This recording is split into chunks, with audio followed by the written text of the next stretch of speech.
Uh, I'm tempted to give a long talk or a short talk. Which do you want? Long talk closes your eyes. A short talk opens your heart. Didiyak sa short talk. Ano? Para ma-open ang heart. Good afternoon, everyone. The goals of my talk this afternoon are twofold.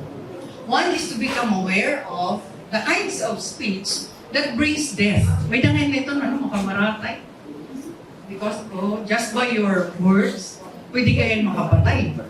And second is, discuss the elements of gracious and glorious speech. In other words, the words that brings life. Opposite sa una na to. Now, what is speech? It is man's faculty of oral communication. Kasi may damang kita through the use of symbols, no, hands, gestures, yan. Ini siya through words. Spoken. Expression of our thoughts, ideas, feelings, and emotions. Danay sa tono pala, san pagyakan, maabot ka na, di ba, kung nasisina ba ini, or nalalamot, or nalilipay. Just by the tone. Ang mga mag-asawa, conscious niya, no? Guti lang ako, nagisog ka. It transmits expressions of love, trust, compassion, or anger, jealousy, distrust, hatred, or envy. All the negative emotions.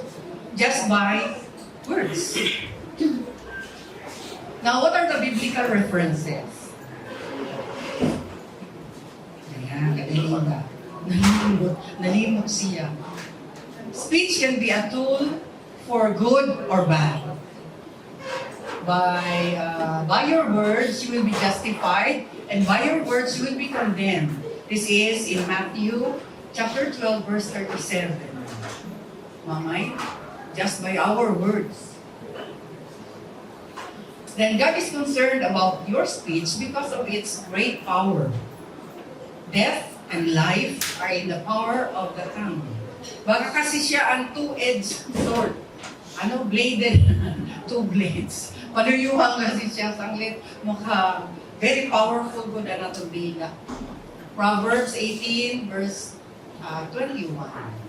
Death and life are in the power of the tongue. What are the kinds of speech that brings death? Oo. There are 5 types of verbal aggression. I know some of you are familiar with this, no? Cursing. Sinong cursing ba? Calling upon the supernatural power to bring harm on another. This is defined in Exodus chapter 21, verse 17. Whoever curses his mother or father shall be put to death. No cursing. Ining para sa Tagalog unta, tamaan ka sana ng kidla. No, pagkasad siton. You wish harm upon another. However, ang usang na type of verbal aggression is reviling, insulting or hurling verbal abuse at another, pero you do not mean harm. Yakanla ba nga, like, sa school, may daan yung maluya-luya mga bata, saying, kabulok-bulok. Kabulok mo man. Or sa balay, ang kabuli ko nga diri na naibabaro sa niya trabaho, katanga-tawa kung sino. That's reviling. You do not wish harm, pero na-denigrate siya. Now, you feel superior over that person. You're aggressive. Kaya nga in form of verbal aggression.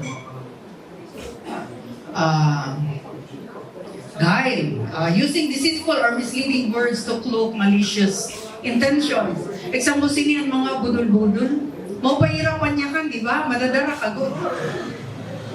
You will say yes. Tapos pag ato na, biktima ka na, budol-budol. Para sa may na para baligyan, alahas. Siring tunay ini, ma'am tunay. 295 lang ay, And mauwat la, guide, no? Pag-uwat. Fourth is false witness. Testifying falsely in a court of law to harm another. Iba yan na kay pag may kaso based on evidence manggod, kaya kung maluyan ebidensya, makusog ang testimony sa mga witnesses, pwede ma-priso ang diri lugod. Oo, those who are innocent. Okay? Just because of this false testimony. May usang narrative in the Bible from the book of Daniel. I would request you to just read it kay labaan story, no, about a woman na ginakusahan, no, sa duha nga elders in their community na having another man, kay may asawa naman nato. Pero just read it, assignment ito ni Hibiyata, kay halaba siya, halaba. Book of Daniel, chapter 13, verses 1 to 62. Mamay, alam mo daw, halaba talaga. Pero, you know, the story, talaga, makikita niyo when we testify falsely, napipriso or napapatukan ang diri amay. Pero, by God's grace, si Susana na libre sa iya kaso, because of the false testimony, and also, nadakop ni Daniel, who is a youth, who is a young boy at the time, siya ang nag-imbestiga sa itong duhang kalagsan nga may pagnanasa. Just read it. Mao pa yan yung story. Then the last, slander. Speaking evil of another, usually to a third party. May huningon siya sa marites, pero evil mo din eh. Speaking evil of another. Slander is a malicious, false, and defamatory statement by oral utterance with the intention to damage another person's reputation. Scripture forbids of speaking of one another in a way that destroys the other's reputation or questions his basic righteousness or competence. Exceptions, when we reprove people for their own good, di ba di man maiwasan danay because we are concerned sa iya liwat reputation. So dapat siya mismo naton Simon. Dili na may third party nga may barulogod at concern. Then for correction. So, what will be our response to slander? If you have grievance against a person, we should only speak about it directly to the person concerned. Para dili siya maging slander.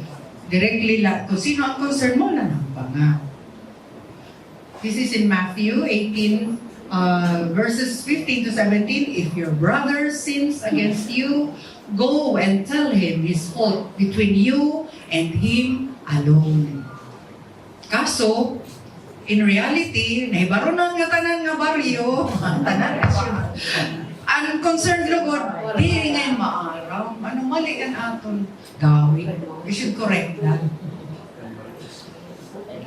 We should not listen to people speaking against others. In Proverbs chapter 17 verse 4 says, and I quote, the evil man gives heed to wicked lips and listen to falsehood from mischievous tongue. Mamay, bisan ang Biblia sa ito, paano? Uso na ko niya. Sirach, chapter 19 verses 13-17, admonish your neighbor. Ano man admonish? Or niya, sawayon, or hampangon, He may not have said it, bangin man talaga, wala siyang magyakan. So maklaruan ka nga, fake news ngayon na to. And if he did, that he may not say it again. Admonish your friend. Often it may be slander. Every story you must not believe. May naman kasi mapalit. Bisang butod na, palitod na gyapon. So we should be careful. No? Kinanglan, susihon ko naton kung ano ba ini nga iyagin susumat. Is it really true? No? Or bangin tungod lang kay nasisina siya sa tumakusan. Diba? Do not believe everything agin duduol sa imo. Remember, slander is always a serious sin.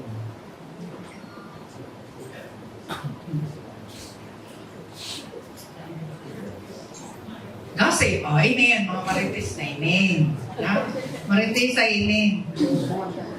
Gossip is idle talk. Mga waray katuturan. Oo, waray kaupayan nga kakato. Especially about the affairs of other people. Okay, alamera.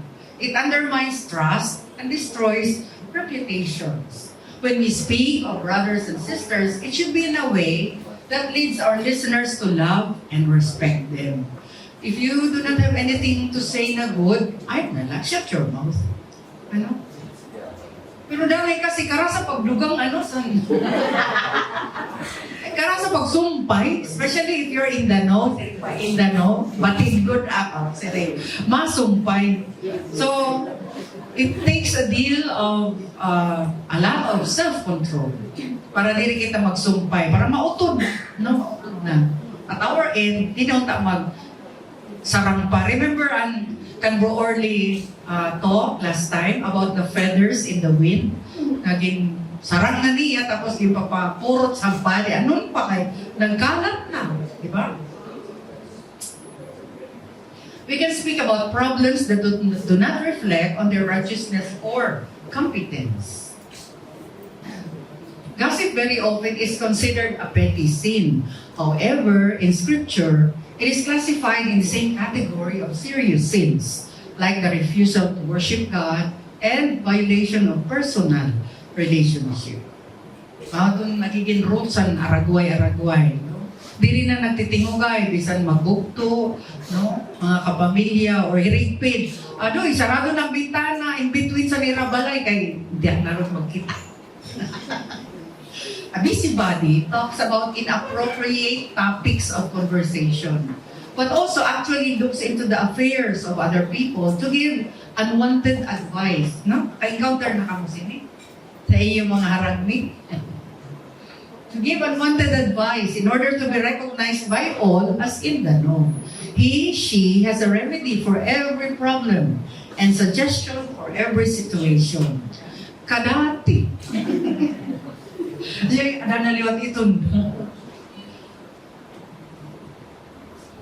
In Thessalonians, the second book of Thessalonians, chapter 3, verse 11, says, and I quote, we hear that some are conducting themselves among you in a disorderly way, by not keeping busy, but minding the business of others. Kay busy dapat busy, but prayerful. Dili kay busy, but minding the business of others. Mind your own business, kumbaga. Anatong sinimoto, mind your own business. Yan, negative humor. It is often funny, but made at someone's expense. It's making fun of someone's mistakes, weaknesses, or eccentricities. Like may daunta. Upaw, may naagi. Rido, kalog daw sa airport. Highway naman iton. Pero pa sa, that's negative humor. Mo pa ka, no? I know you can give up. You have experienced this. Humor can be in God's service if it is positive, joyful, and under control. Pamati ko may ganito negative humor. Pwede i-share.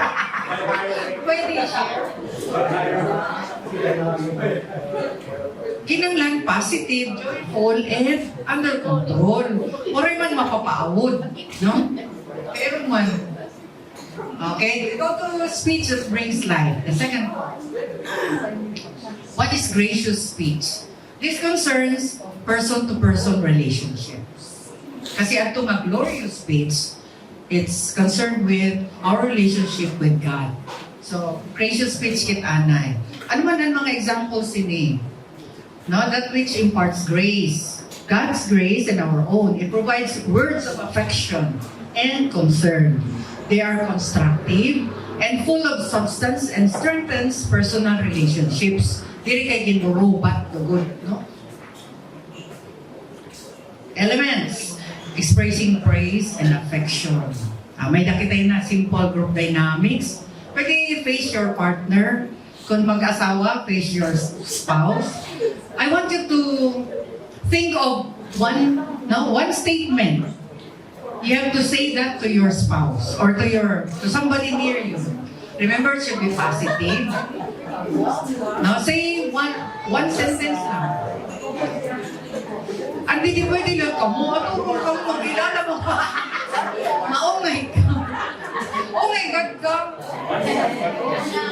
Para mag-recite niya. Wala kami. Okay, kamo. Rest? Okay na? Okay na. Sige. Si Jameson akong tawagon. Pwede mo siya. Pwede mo ma-share. Wala lang yun yan. Share ko, mapamlit ko. Ano yung mag-inya kante? Naman yung mag-insiring tayo. Alam nyo, di ba? Di ba? How did you do? Gising nga ka ni Jameson ay lang. Oh, after, di ba? Okay. Wala ko din iba mag-insingan ni Jameson, I love you.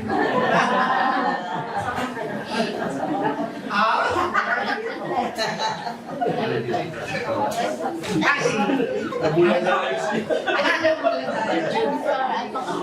hindi ko matawagan kay maghahanap ng expressing. It's good to hear praises, to be given praises. Mapay nagpamatiun, labi na from our loved ones. No? Yeah. Approve. In class, sa school, the teachers should be generous with praises and cautious with criticism. Iba nang taan criticism, rather, i-praise natin ang kabataan. No?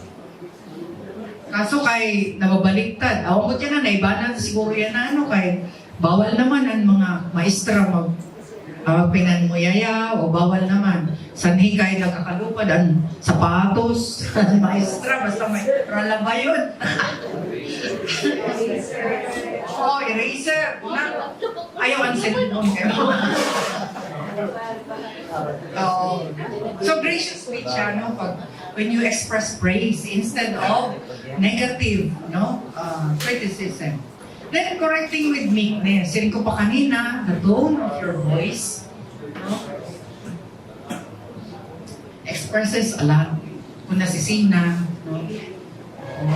So, sirin pa between couples, do not shout unless the house is on fire. No? Pwede ka lang mag-shout basta nasunog na. Pero kung di rin man, ayaw pagkakulihan. Offensive ba yan? Ito na maguliatan kita. Hurting. Communicating faith and joy. O yan ang pang, mabisibipi na. Kanina, faith and guidance. Pwede na kami communicate. Malito. Faith and joy. Dapat malipayon. Basta bisibipi na, pero wala malipayon.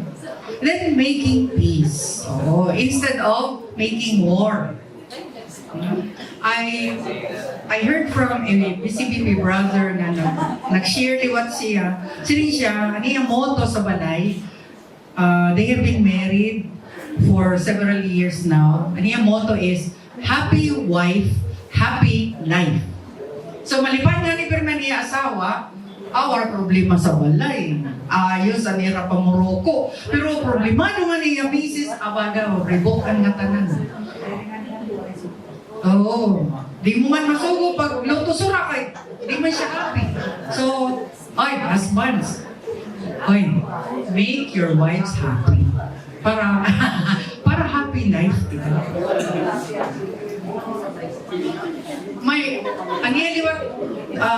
Personal conviction is, even if he is not right, siya na lang na-apologize. Para wala ilasang mo ba? Rogers? Approve? Agree? Para magmaminaw na ako. Kaya kalay sa palimalay nga maribong kaya may naaragway. Masakit sa ulo, masakit sa buot. Ang kabataan liwat, lisang liwat. Yan, showing courtesy or respect, again, by our words, maabat kung we are courteous or not. Listening, by the way, is part of communication.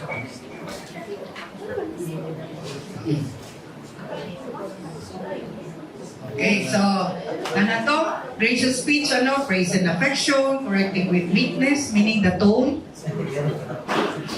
Then, communicating faith and joy, making peace and courtesy. We go to the glorious speech. Yan. It builds up our relationship with the Lord. We can glorify God with our speech through praising God. So, usa na to in this course is praising. Diba? So, that's one of the examples of glorious speech. Then, thanking God. Pero syempre, before we thank God, pero nano pa ito, maagi kita sa acts, adoration, contrition, thanksgiving, and supplication. Para kompleto. Then calling upon the Lord when we need something, lift ito natin sa iya. Proclaiming God's glory to others. This is done by testifying the goodness of God through an assembly. Like during our BCBP breakfast, nakanotice ka mo may nag-share ano ang ginimo ni God sa iyang life. So that's proclaiming God's glory to others. Then confessing Jesus, we pray nga dili kita umabot sini nga time na we have to confess Jesus.